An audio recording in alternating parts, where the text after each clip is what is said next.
Fox News is now streaming live on Fox One. When news breaks, we don't just report it. We go beyond the headlines to get the full story. Get live coverage, in-depth analysis, and perspectives from the voices you trust, all in one place. Whether you're at home or on the go, stay connected to the stories shaping our world. Stream Fox News on Fox One. Download today. Caroline, Lucas, what do you want to say to Zia Youssef? I want to say that your position is utterly incoherent. We've got a party that pretends to be an insurgent party, an anti-establishment, anti-elite party, and yet it's stuffed full of old Tory retreads. People looking at this press conference this afternoon are just going to feel this party just doesn't know what it's doing. Nigel Farage was trying to present the other spokespeople as a way of saying, you know, it's no longer just about me, it's about all of us. 25 questions, all of you were asked by the press, and Nigel Farage answered all of them.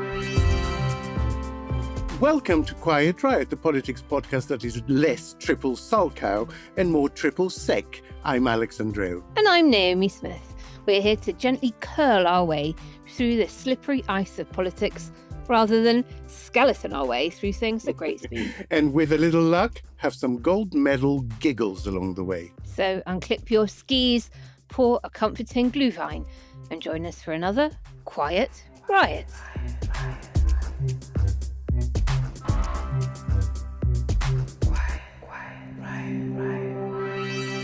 Hello and welcome to Quiet Riot. I'm Alex. And I'm Naomi. And I'm Kenny. Thanks to all who joined us on Tuesday evening for our online editorial meeting.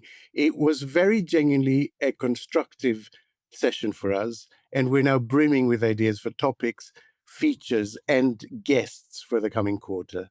And if you missed that, don't worry, because we do them quarterly and we do try to mix up both the time of the day and the day of the week we hold them to give as many people a chance to join as possible, no matter where you live or what you do.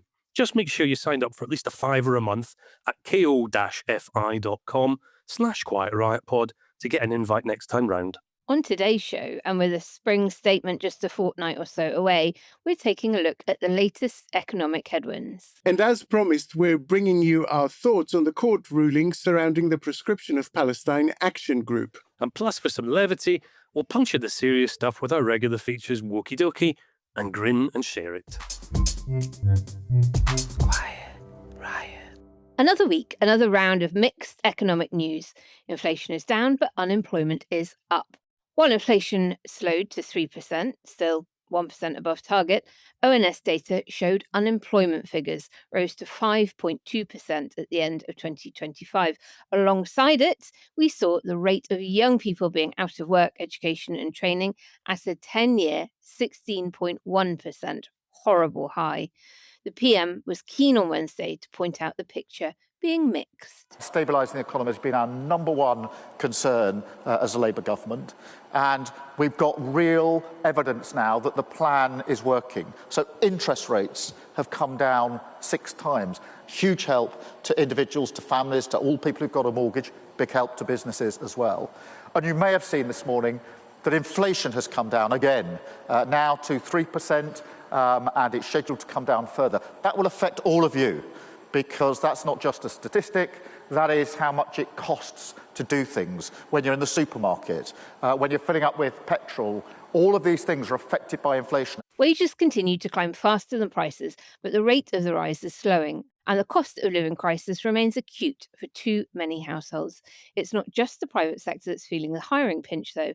Government cuts are seeing many public servants being put on redundancy notice, with almost a third of jobs at the Department for Business and Trade alone being axed. So we're going to ask, is it AI taking lower skilled jobs? Is it the rise in employer nicks? And how does wannabe Chancellor of the Exchequer Robert Jenrick intend to square the circle of tax cuts and deficit-induced fiscal headache? Alex, while the headline unemployment rate is not great, sitting there at 5.2%, it's the numbers for young people that is getting everybody most anxious. I mean, there's been talk about, could we be facing another lost generation? But it is a bit more complicated than that, isn't it? Yeah.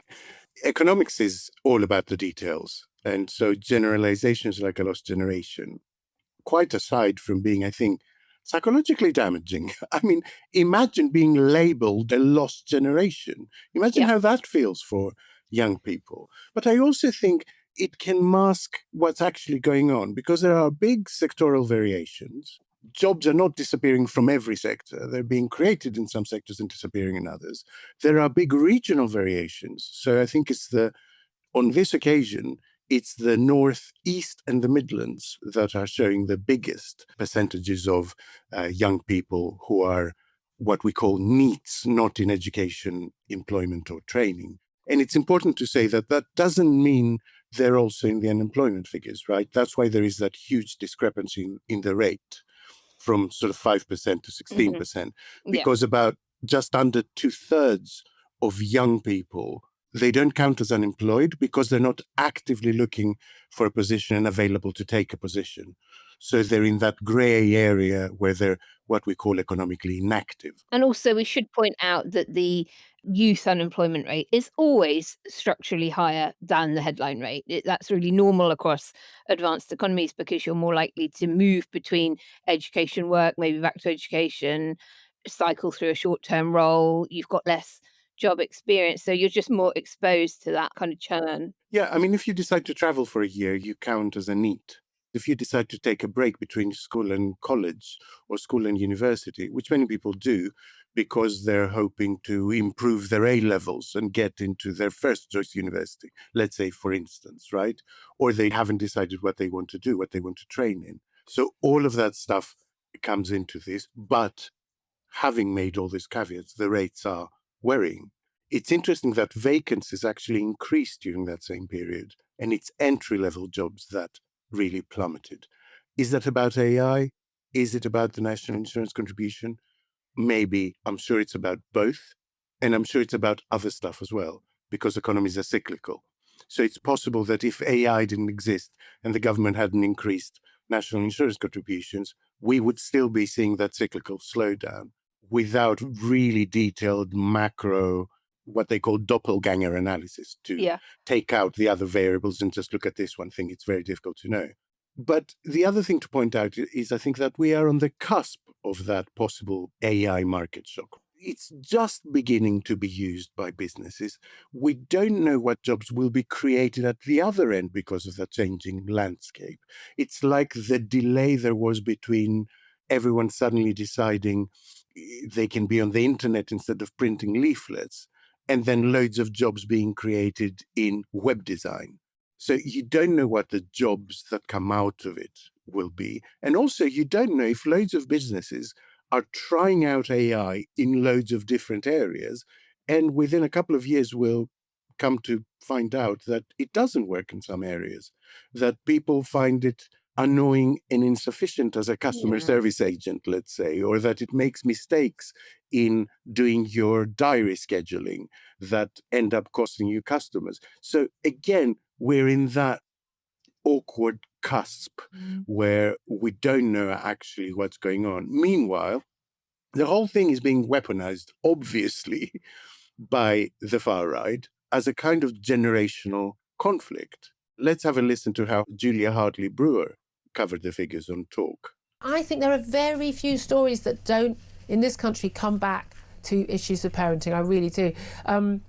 The joblessness issue is a massive concern. You've got a teenager, I've got a teenager, but they've got a work ethic. They don't understand you have to get up and pay for stuff. I think we've got millions of parents who don't. You call your daughter a princess, you're buying your kid the latest trainers because they want them, and you're not understanding the value of money, the value of work. I consider it a duty. I think it's a duty. I've said this many times. You have a duty to work. If you are able-bodied and able-minded, if you're not completely and utterly mentally disabled, or you're not physically disabled in a way you really cannot work, you have a duty to contribute once you're an adult, and you need to be prepared for that. And it's the job of parents to do that. And I just think it's utterly a source of shame. I think it's immoral. I think we need to bring back the notion of duty. I think we need to bring back the notion of being a good parent and frankly, a lazy, bad parent. If your kid doesn't have a work ethic, that's down to you. End of. So she was basically echoing Farage's words about being a have-a-go Britain. A long clock Britain bullshit. Yeah, young people are not having a sufficient go, which is bullshit, obviously. We do hear more and more often that AI is taking lots of jobs, particularly those that may have gone to graduates. And I'd like us to unpack that a little bit more because personally, I simply do not see the scale of AI implementation happening in the organizations I'm exposed to that would justify the scale of the job cuts we're seeing. For me, it feels like an excuse, a really convenient excuse for employers to cut jobs and cut costs under the guise of, oh, look, we've got this wonderful tech that will do that role for you. And also, I'd love us to talk a bit about where government messaging on it sits, because we've got people like Peter Kyle and certainly Liz Kendall who really talk up AI and the benefit of it and how it's going to be so transformative. And Tony Blair Institute in the background, extremely in favour of harnessing the power of AI, which is their most frequently muttered phrase, as far as I can tell. And then you've potentially got the downside of, well, employers are going to use it as an excuse to scale back, if not a genuine reason to scale back. So what do you guys feel is the kind of the truth out there? And should government be extolling its virtues while it's also being hammered by these job cut stats for young people that are really going to hurt them? Because, hey, look, if young people won't vote Labour, then they're really in trouble. Well, I mean, I've been training people on how to use sort of breakthrough AI technology for the last couple of years. So I can see that it's real and it is in some ways changing what work looks like for some people. And, especially tasks that graduates used to do, things like, text generation, basic data analysis, entry-level coding jobs, they've taken a bit of a hit. And, as Alex alluded to, customer service and even first drafts for legal and medical operations. But there isn't any solid evidence that I've seen anyway that it's yet causing mass job losses. That what we are seeing instead is employers using it, yes, to cut costs in a weak economy. And yes, as you'd expect, governments emphasizing the upside. That's what governments do, productivity and competitive gains. But there are some areas where productivity has had a lift, coding jobs again, where AI is helping senior staff at the expense of those junior staff. Now, important point, and you've mentioned this, Naomi, some employers will use any blooming excuse to cut labour costs, okay? So when cost pressures bite, employers often point to the latest trend. Right now it's AI, but we've had the same thing with remote work, we had the same thing with Brexit, and it becomes a justification for downsizing. It makes the conversations easier. And AI is currently at least partially an explanation frame for cuts, not the underlying driver for most of the cuts. And it's interesting you should mention Brexit, Kenny, because the Resolution Foundation said on Wednesday that it is the first time that the youth unemployment rate is higher than the EU average since records began in 2000. Yeah. Of course, correlation is not causation, but I don't think it's a coincidence either that we're suddenly falling behind European counterparts on this. When we talk about the other drivers of why particularly low-level jobs are being cut, of course, most of the industry will point to two things. One, the introduction of national insurance contributions on employers for lower paid roles and the raising of the minimum wage. Kenny, entry-level jobs were surely always going to be the first to be hit with either one of those. None of this happens in an economic bubble. It's really worth emphasizing the point that Alex made. There's a great amount of interconnectivity in macroeconomics in particular, but rising NIC and wage costs are certainly a part of what's going on, simply because hiring young people on the cheap is no longer an option. But there are some serious caveats to that. There's no secret to this. Bank of England policymaker Catherine Mann, I think it was, she sits on the Monetary Policy Committee. She said as much at the weekend in an interview with the Sunday Telegraph. I've seen the results myself in the hospitality and charity sectors where I sometimes do work, where budget cuts and layoffs have becoming the norm for some time now. And we should also say that aside from the rising costs that we've already highlighted, when overall labour demand weakens, it does hit entry-level and younger workers first anyway, because statistically, they're more replaceable in a downturn.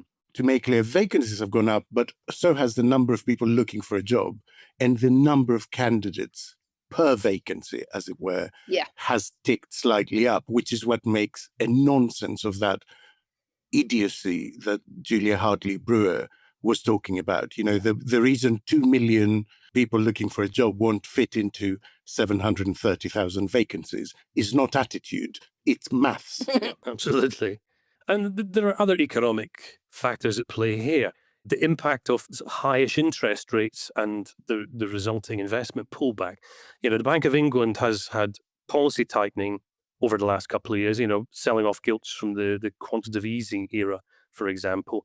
And the impact of that is to slow investment and consumer demand, and that directly hits hiring. Firms hold off on new staff because credit costs are higher and because demand is subdued. It's not just because NICs are up. On that topic, of course, though, this week's inflation figures bring some small measure of Yeah, hope. we might get a rate cut. Yeah. Or Well, two. over the course of the year, I mean, they're expecting up to 3 rate cuts, you know. Yeah, I bringing reckon we interest will rates. get one for sure, yeah. These are significant factors in terms of general confidence, and business is a confidence game all the time. Thirdly, there have been some significant public sector cuts and redundancies, but we should mention that those layoffs are to be treated really as policy decisions that are unrelated to private sector wage costs. Yeah. But they impact the figures nevertheless. And more people applying for jobs. I mean, you know, at Best of Britain, we've had a couple of jobs we've been advertising for, and the volume of high quality applicants coming from both the private and public sector is incredible. Which is great in a sense, because you always need actually a number of people that are not employed for organizations to be able to grow, right? If you had zero unemployment, that would be a disaster for the economy. And I think not many people understand that. Yeah. That you need a kind of functional rate of unemployment. But it ain't 5.2%. No. Well, But I it's mean, not far off. It's not 3.5%, far off, you know. No, that's right. It's not far off. But the disparity between the levels among young people and other demographics is what's really worrying. It is, because, you know, from the research, we know that temporary unemployment, fine, but anything that is quite a bit longer can have a really scarring effect. Like prolonged periods detached from the labour market in those early years, sort of 18 to 24, can permanently reduce your earning trajectory over a lifetime. Yeah. And that's where lost generation risks emerge, not from one bad year, but sustained weak labour demand. So Yeah. I don't think we're at post financial crash levels of structural youth detachment yet, No. but I think the warning signs are flashing. Or post-pandemic, to be honest. I mean, I'm very surprised that nowhere in this conversation is the fact that we are talking about exactly the cohort of people whose progress through education was hugely disrupted by the pandemic. Not only that, the process of socialization was disrupted by the pandemic. I don't know how that cohort, for instance, does at interviews because of that huge trauma of being locked in the house for like a couple of the most formative years at the end of your education. Or even the beginning. If we're looking at 16 to 24-year-olds, some of them were just coming out of primary school when lockdown happened, Yeah. you know, like really early formative socialization period. Quiet, Riot. You didn't start a business just to keep the lights on. You're here to sell more today than yesterday. You're here to win. Lucky for you, Shopify built the best converting checkout on the planet. Like the just one tapping, ridiculously fast acting, sky-high sales stacking, champion of checkouts. That's the good stuff right there.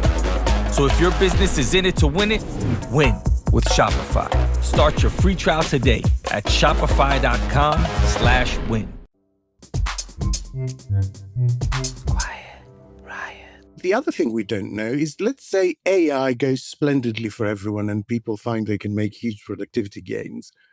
In a couple of years' time, we're going to have people coming out of education who have kind of grown up with AI as a functional tool in their studying, etc. So they will be much better at using it, much more efficient than using it. And at that point, you might see employers beginning to turn to young people because they're better at using this tool. That's what I hope. And I hope that, Kenny training people will no longer be needed. Sorry for your revenue, Kenny. But my hope is that you're right. And my fear is that they won't have learned the analytical skill to assess what the return from AI is.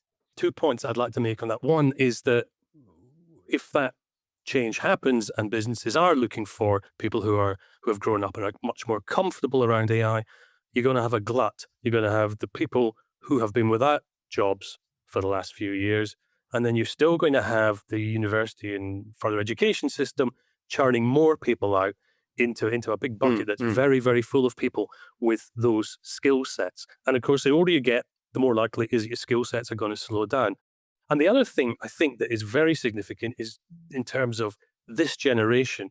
This generation are also the generation who have seen their student loans start to build because the interest payments are so much higher than true. To exactly that contract specifically. So not only are they being punched because of a weak job market, they're watching the amount of debt that they're going to have to pay back over the next 30 years grow and grow and grow as well. And so when we talk about a lost generation and saying, no, that's overdramatic, it may be overdramatic, but the point is they are taking some serious hits on multiple fronts, wherever they look, whether they're out of work, seeking work, or whether they're just getting into work and reaching those thresholds where they have to start paying back. I studied, I worked hard, I did what I was told, and the ladder isn't there. The graduate jobs aren't there, the repayments are through the roof. I mean, if you are on a plan to contract for your tuition fees, and it is a contract, and you are a master's student, then you have to start repaying that at £21,000 per year earning. That is lower than being on the minimum wage full time. Yeah. So the whole, this is a way of paying for your privilege, but there's no privilege anymore for many people for whom either the job isn't there or the wage isn't there for the job that they are going to get. Maybe that even acts as a barrier because people are thinking, well, it's not worth me looking for a job that pays 22 grand because I will have to start repaying and I will be on less than minimum wage. I need to kind of hold off, improve my skills in other ways so that I can get a 30 grand job in a year's time, if you know what I mean. So we might be creating quite perverse incentives in there. But the reason I objected to the lost generation rhetoric was not because I think it's overdramatic, Kenny. It's because I think it's unhelpful and not true. Making them feel like they've been written off. Yeah, this generation didn't fall in the back of the sofa. Call them the Roger generation. That would be more accurate. But, stuff has very actively happened to this generation to disadvantage it. It's not like they went for a walk and lost their way. We've always got to be careful as older people. This is what older people do, though. They attach labels. Look, I've just attached labels to older people, haven't I? But we fall into that trap quite easily of looking backwards and sticking everybody in a box and saying, fine, people that were born between these 2 years now fit in this box, and that's how we're going to label them. Alex, on Monday, we learned of the death of formidable civil rights leader Jesse Jackson. The news was running, the BBC News were running breaking news. Jesse Jackson's died. They were interviewing Bonnie Greer about his incredible life and legacy. And then they cut away to cover the people who want to roll back civil rights. Now, I've been speaking to the author Bonnie Greer, who's been paying tribute to Jesse Jackson as well. He was Conservative Party for a second year in a row, and now... I mean, it was just badly handled, I guess. What I don't know is if at the top of the hour, and it may well have been the case, but because of the way BBC iPlayer works, I don't know if you've noticed, the only things you can't watch back are news. Yeah. They're not available to watch back. You can rewind a little bit, but that's about it. So what I don't know, to be completely fair to them, is whether they said at the top of the hour, we are expecting a live conference. We'll go to it when it starts. And in the meantime, we'll continue to cover the tributes to Jesse Jackson. They may well have done that. But the way the thing played out was just horrible. I mean, Bonnie Greer was like half a sentence into her tribute to this civil rights titan. And we just cut away to Nigel know. Farage, complaining about some nonsense, as he always does, and pretending that he's now appointing a shadow cabinet. A shadow cabinet of what? A shadow cabinet?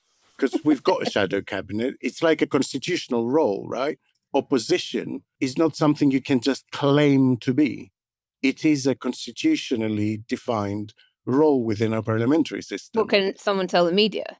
I may as well do a press conference announcing the Bermondsey Olympics team for America in 2 years' time. What does it mean? And are you going to be the men's double luge? You've been obsessed with a double luge.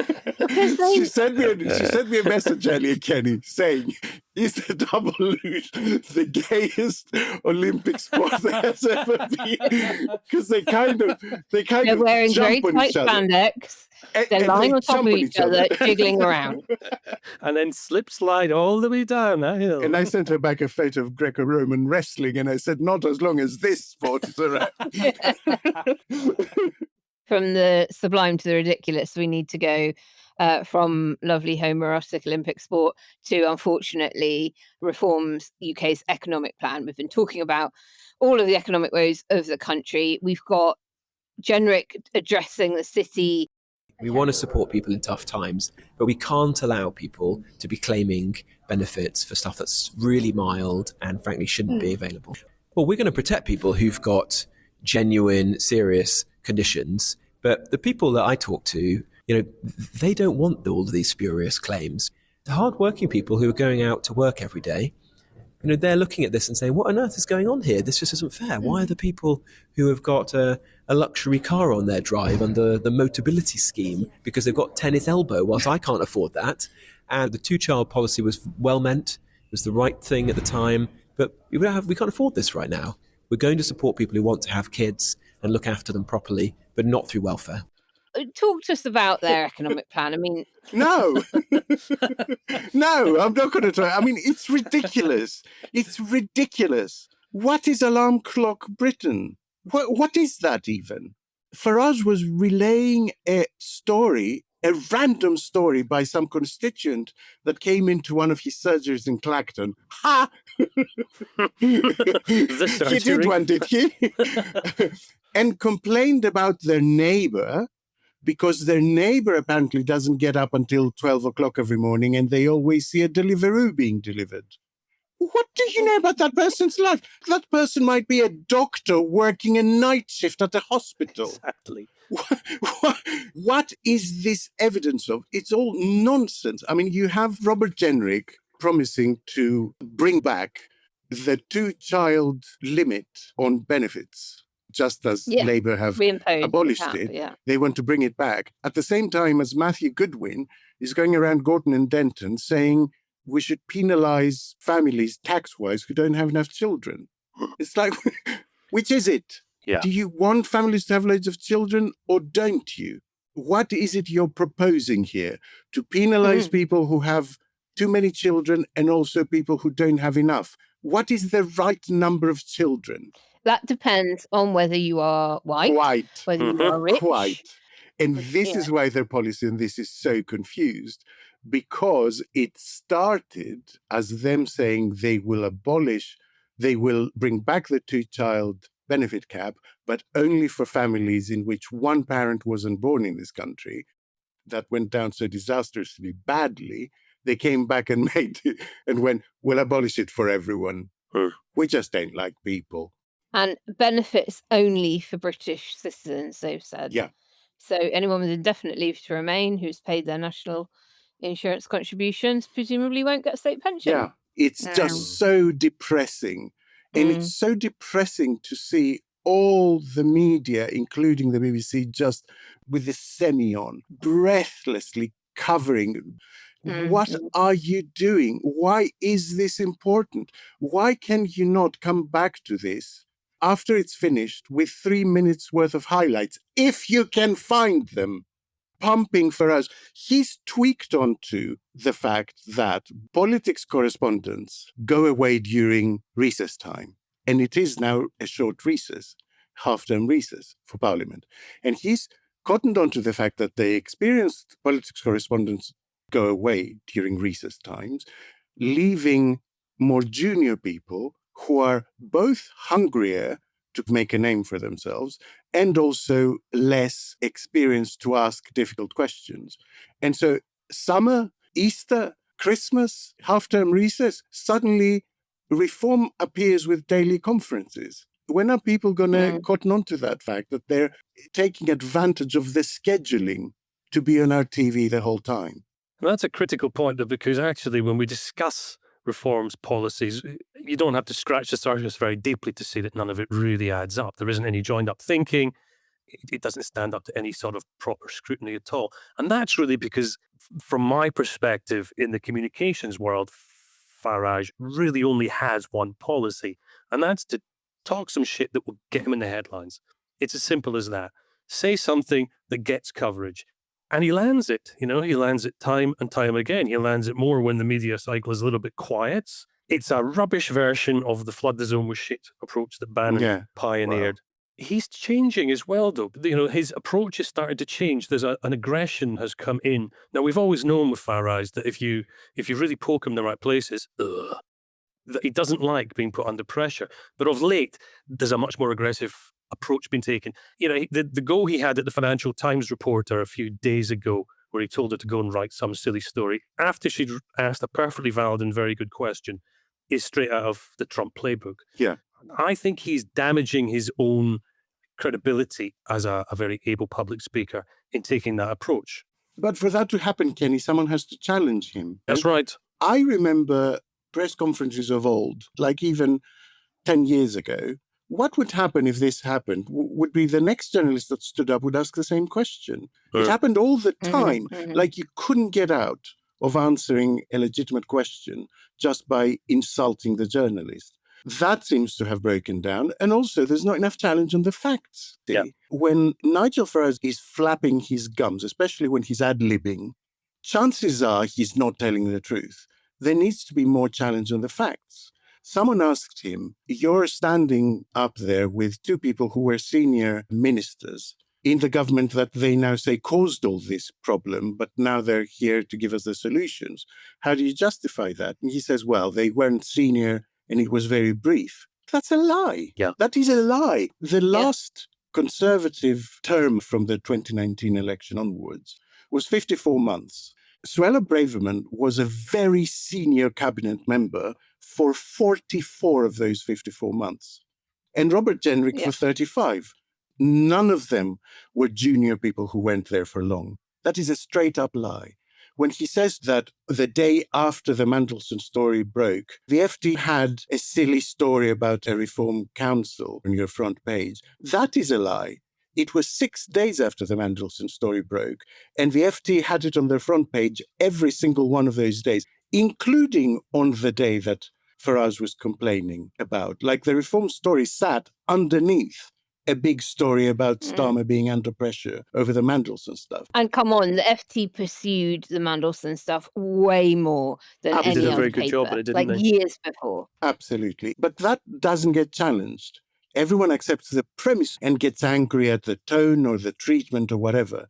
But actually, he's lying about the facts behind it. We need to move to our call to action. I think we need to help young people if we can. Kenny, what have you got for us? Well, there are quite a lot of organisations that do exist to help young people get on that first rung of a career ladder. And so I've picked one that's based in Manchester. It's called Rise Up, and it helps young people, especially those who've got specific barriers to employment. They get to access potentially life-changing career-related opportunities. So Rise Up provide coaching, they help with job searches, apprenticeships and work experience placements, and they do things like host workshops and events that engage and upskill young people as well. Now, there are only 4 trustees and 14 volunteers keeping the show on the road, and you can help in lots of ways. You can be a mentor, you can give talks, you can sponsor their work and put some money in the pot as well. And they are always looking for progressively minded businesses to work with. They're at riseup.org. Now, there are other organisations called Rise Up out there as well, so we'll drop a link in the show notes to avoid any confusion. But they're good. Give them some help. Quiet, Riot. The #1 resolution for people last year was to save more money, but nearly half gave up by February. Don't let that be you. Download Rocket Money to reach your financial goals this year. Track your spending, cut waste, and automate savings in one simple app. Rocket Money shows you all your expenses and categorizes them, so you know exactly where your money's going and where you're overspending. From there, the app cuts waste by canceling your unused subscriptions and lowering your bills. No customer service needed. With that money freed up, the app will automatically set some cash aside for your goals, whether it's an emergency fund, paying off debt, or saving for vacation. Rocket Money's got you covered. Users love the app, with over 186,000 five-star ratings. And on average, users can save up to $740 a year when using all the app's premium features. Make saving money a priority this year. Go to rocketmoney.com/cancel to get started. That's rocketmoney.com/cancel. rocketmoney.com/cancel. And without further ado, we go live to our far-right watcher-in-chief, Alex Andreou, for this week's Wokey Dokey. Wokey Dokey.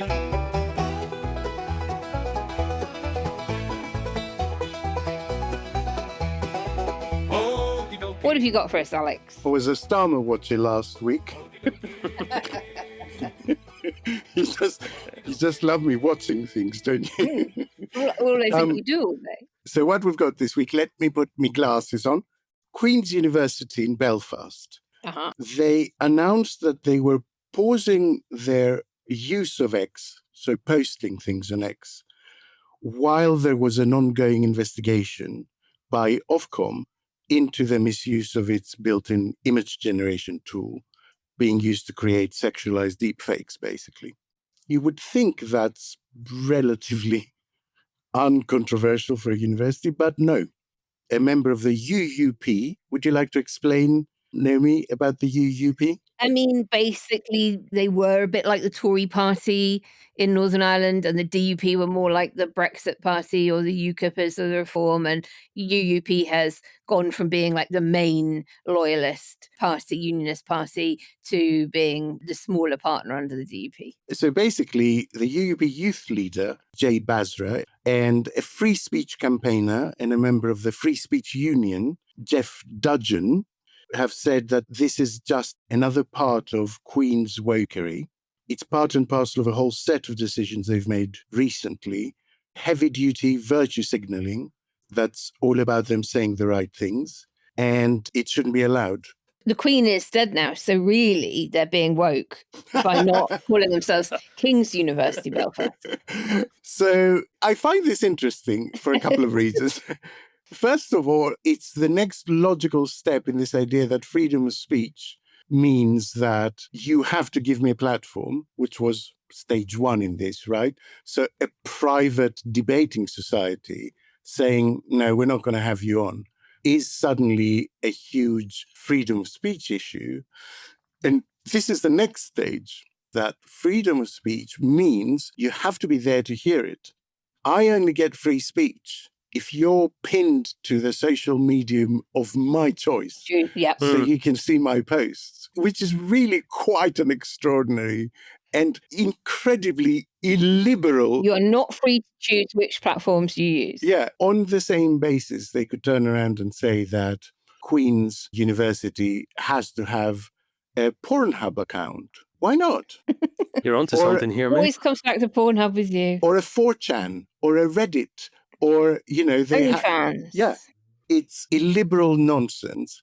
And it's now got to the stage where not being active on a particular social media platform means you're somehow being woke. I mean, Northern Ireland was never really at the forefront of wokery. So I'm not hugely surprised. if I was going to pick a university where this is going to happen. Well, anyway, thank you very much, Alex. Listeners, we need your content. Keep it coming through. You're very good at doing that, actually. Yeah. Lots of you tag us in Wokey Dokey stories and email them in, and we do sometimes choose them. So if you spot one, send it to quietriotpod@gmail.com. And also, we have a great starter pack for Blue Sky in the show notes. if you want to join us over there and be woke. Shall we add QUB to it? Yes, yes, let's do that. Yes, I'm going to do that right after we record. Sticking with free speech, then last week in the UK, the High Court dealt a legal blow to the government in the battle over Palestine Action. That's the grassroots campaign network known for targeting arms suppliers tied to Israel. The court ruled that the Home Office's decision to list Palestine Action as a terrorist organisation was both unlawful and disproportionate. The judgment found that while some of the group's actions involved criminal damage, the blanket prescription under anti-terrorism legislation went far beyond what the law was intended to cover, raising fundamental questions about free speech, about assembly, and about the limits of state power in a democracy. The story, though, is far from over. The government has said it will appeal the decision and keep the ban in place while that process unfolds, meaning the legal status of Palestine Action and the rights of thousands of people arrested for showing support remain in limbo. Now, this case sits against a wider backdrop of increasingly strict protest policing and legislation in the UK in recent years where direct action and non-violent civil disobedience have sometimes been met with heavy arrests, with long court processes and sentences that critics say chill fundamental democratic freedoms. It's a defining moment, not just one for activist groups, but for how Britain as a whole balances the protection of public order with the right to dissent. Alex, something like 3,000 people have been arrested since PAG was prescribed. Do we have any idea what that judgment means for those who are still awaiting trial? No, is the short answer. There is a slight indication, I guess, in the fact that the Metropolitan Police have said they will not be actively arresting people holding up those signs until their position is clarified. That's a kind of operational softening of what they're doing. And maybe from that you can take that down the line, the Crown Prosecution Service will not pursue cases like that in a particularly zealous way. The judgment is both important and also quite confusing in many ways. The judgment says, and I read from it, that at its core, Palestine Action is an organization that promotes its political cause through criminality and encouragement of criminality. A very small number of its actions have amounted to terrorist action within the legal definition. So that's quite significant. And it's significant, I think, because the court has sided with Palestine Action Group while making its distaste for the group quite clear, which almost gives the judgment even more significance. And they've done so over two factors, and it's important to clarify this. The first one is the severity of the prescription. So what they're saying is that proscribing a group as a terrorist group has such severe consequences for anyone involved in the group, for any protest, for anyone supporting the group, that it's not something you should do lightly. And that ground makes it unlawful under Human Rights Act, which is the UK reflection of the European Convention of Human Rights. That means that this ground is quite politically contentious because there is a lot of people firing shots at the ECHR, and this will just give them more ammunition. The second ground is effectively that Yvette Cooper jumped the gun. Prescription is not about protest around Palestine or Gaza, where we had, I think, tens of thousands of people protesting lawfully just this weekend about some of the horrendous events that we've seen in the Middle East.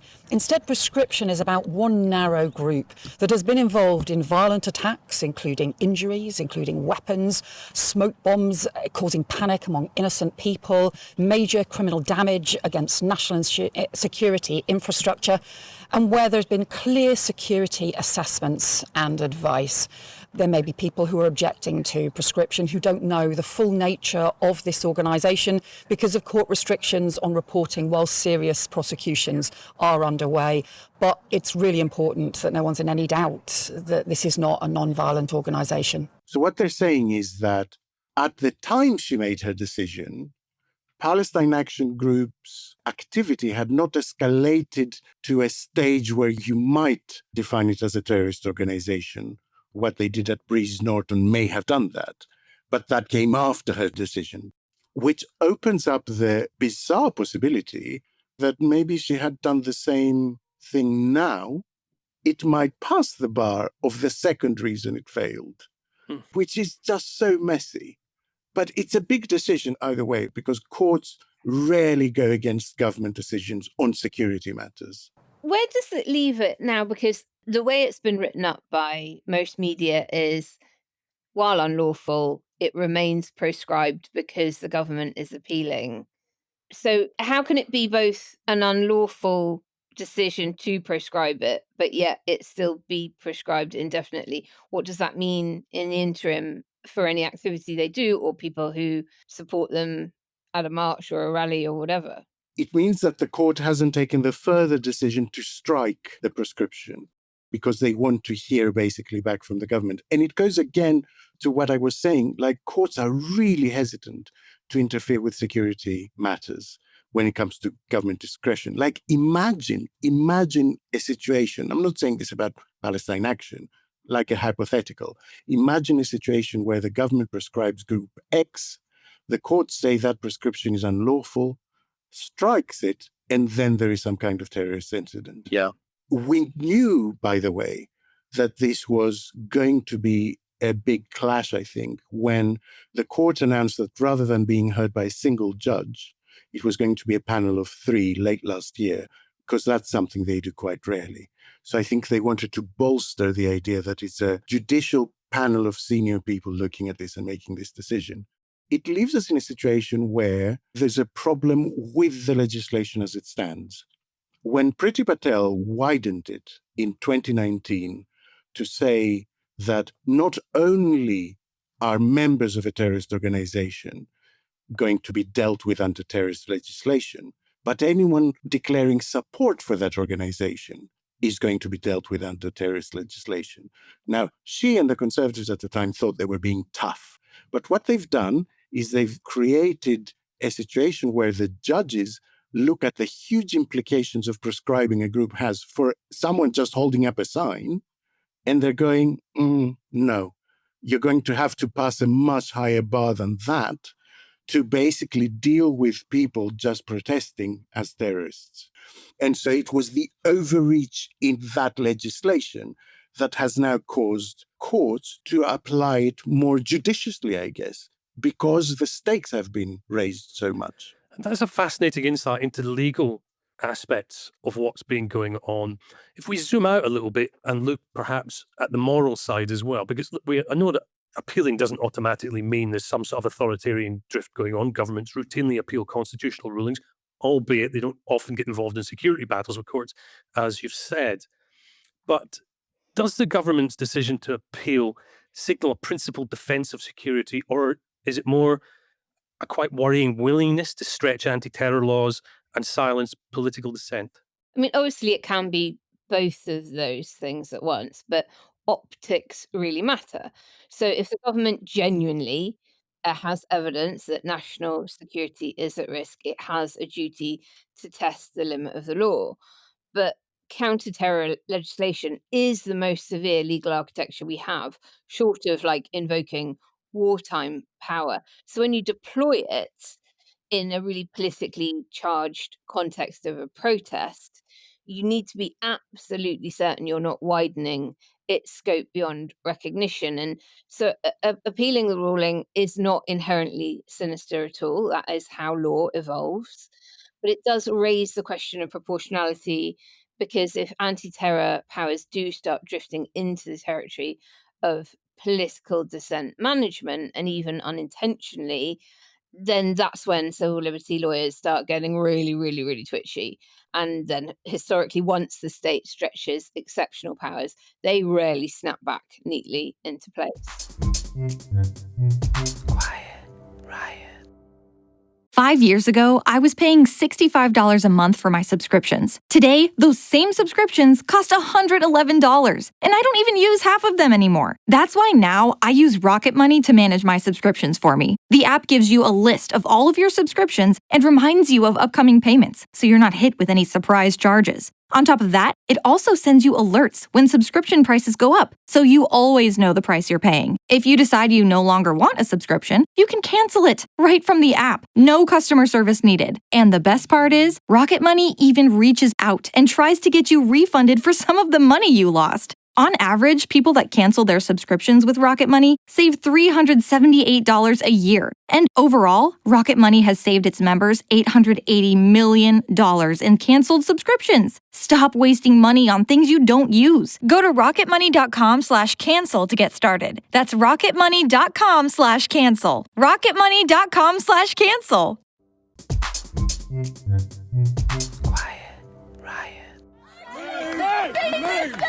I should not be lifted! I am not a terrorist! Your government is a terrorist! And everybody should support Israel! It is important to really underline the fact that Palestine Action Group remains a proscribed organization right now, and that if you read the court's judgment, there really is no love lost for that organization. So my suggestion would be the same as it was when this mess began, that practically it seems to me a huge mistake for people to conflate their support for Palestine with support for this specific group and the freedom to protest issue. Because that's what it became about. And that's why I think government ended up overreaching, because you have to put it into the general context of hotel riots. First summer they were in government, people setting fire to hotels that they believed housed migrants, ongoing demonstrations outside hotels, accusations of two-tier justice. And into that context came this thing that basically people decided to disobey the law on a point of principle, and the government was left to apply the law as it was. And the law as it was has a massive problem in it that stems from that widening of the legislation in 2019. So maybe the government shouldn't have used all the tools in its toolbox, as it were, but this government is not responsible for that tool being in the toolbox, is what I'm saying. No, but it could seek to amend it. Of course. And it is about... And should. But, terrorism being labelled to a granny carrying a placard, it just isn't something that anyone in their right mind considers a proportionate use of power. Terrorism isn't about how loud you are. Of course, it's about intent and whether actions are designed to intimidate or influence the government through very serious violent threat.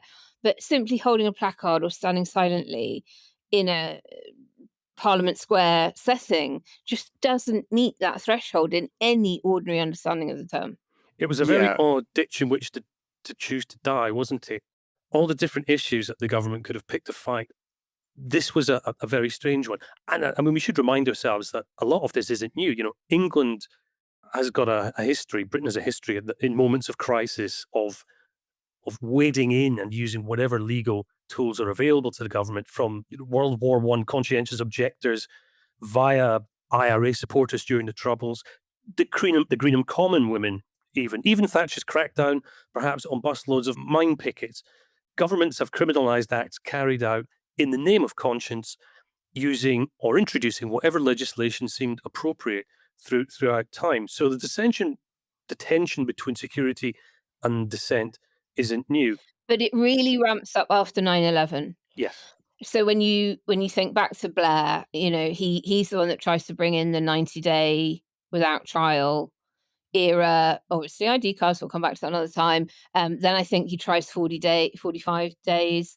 You've got secret courts. Like it really ramps up from 9/11 onwards here in the UK of British governments and obviously we had 7/7, 4 years after 9/11, tax hits. So you really do get this increase in state overreach, I would say, on security-related matters. Yeah, and we saw it go up in leaps and bounds between, I would say, 2015 and 2020, especially, in the no protests in this cordon sanitaire, and no loud protests, and no, you saw all this stuff going on.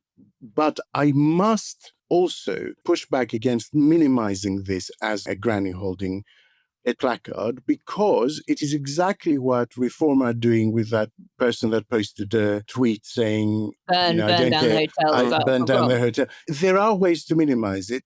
What that granny holding a placard was doing was daring the police to arrest her.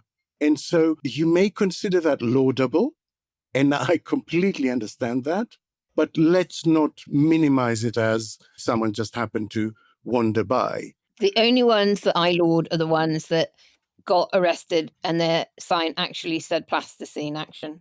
And it had a picture of Tony Hart on it. But let's hope this softens the practical application of the thing in the short term, so that people are not put through the legal system and don't end up with a record. Let's hope there are no more arrests. And let's hope on the other side, having read a judgment which says Palestine Action is an organization that seeks to promote its cause through criminality, and the number of actions it has undertaken amount to terrorism, but not enough to make it a terrorist group. That was basically the judgment here. Its nature is that of a criminal group rather than a terrorist group. And the court is saying, because the consequences of labeling it the latter are so grave, including the arrest of people supporting it, we don't think it meets that threshold. There are other ways to support Palestine that don't involve throwing your lot in with what is a fairly controversial organization. I'm no proponent of the kind of direct action that the Palestine Action Group have done, but I am a proponent of them being tried under existing criminal law for those criminal acts rather than terror law. And I do worry about state overreach, whether it was a Blair era, a coalition era, a Johnson era, or even now a Labour era on all of it. What I do think there will be a sigh of relief from is the police force. And we've talked about that on this show before. Yeah. The changes that we've seen over the right to protest and the right to organise has put in an enormous amount of pressure on the police to make political judgment on the day and in the moment. And we've heard from police officers and police unions over the years around this that they want clarity and proportionality, and they don't want to be put in the situation of arresting a large number of elderly, peaceful demonstrators on a Saturday afternoon when they could be dealing with domestic violence, knife crime, phone theft, whatever. And of course, they rarely publicly criticise the law. But there is often a quiet preference for legislation that is much more workable and targeted. Let's hope that this allows them to get on with tackling the kinds of crime that I think most of us are much more worried about. And I think also, let's hope it teaches government a lesson that sitting there and thinking, what have I got at my disposal? Let's use the toughest, biggest, massive hammer to crack a nut is not always the wisest thing to do, because it's quite clear to me that they sat somewhere in a room and made a poor political decision more than anything else, thinking if we do this, then people will stop and actually protesting. You had another 3,000 arrests, far higher than you had before. And it had the completely opposite result. Always with those things, if you use the law, if you twist the law to suit the circumstances of a particular thing that's giving you political grief, the results are never good. Hard cases make for bad law. And if there is one thing that Starmer should be able to do as a former human rights lawyer, is sit down and reckon with this on an intellectual level and say, what is the right thing to do? In a more general sense, about people who express support.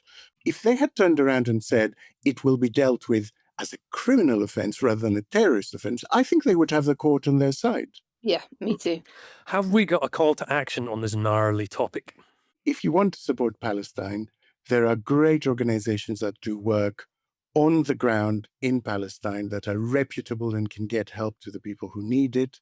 Médecins Sans Frontières is one, and we will drop links in the show notes so that you can show practical support for Palestinian people without inadvertent or indirect support for groups that are not doing the right thing. And actually, I think, steal some of the spotlight away from the plight of the Palestinian people.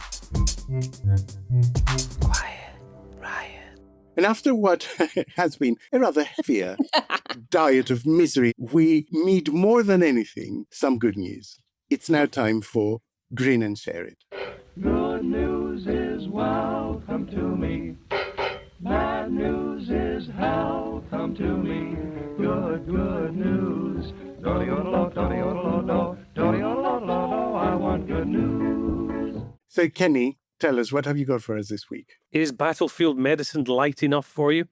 Well, if not, stick with us because it's got a habit of quietly upgrading civilian life. Things like tourniquets, trauma systems, damage control surgery, tons of stuff that evolved in war zones before it filtered into civilian emergency rooms.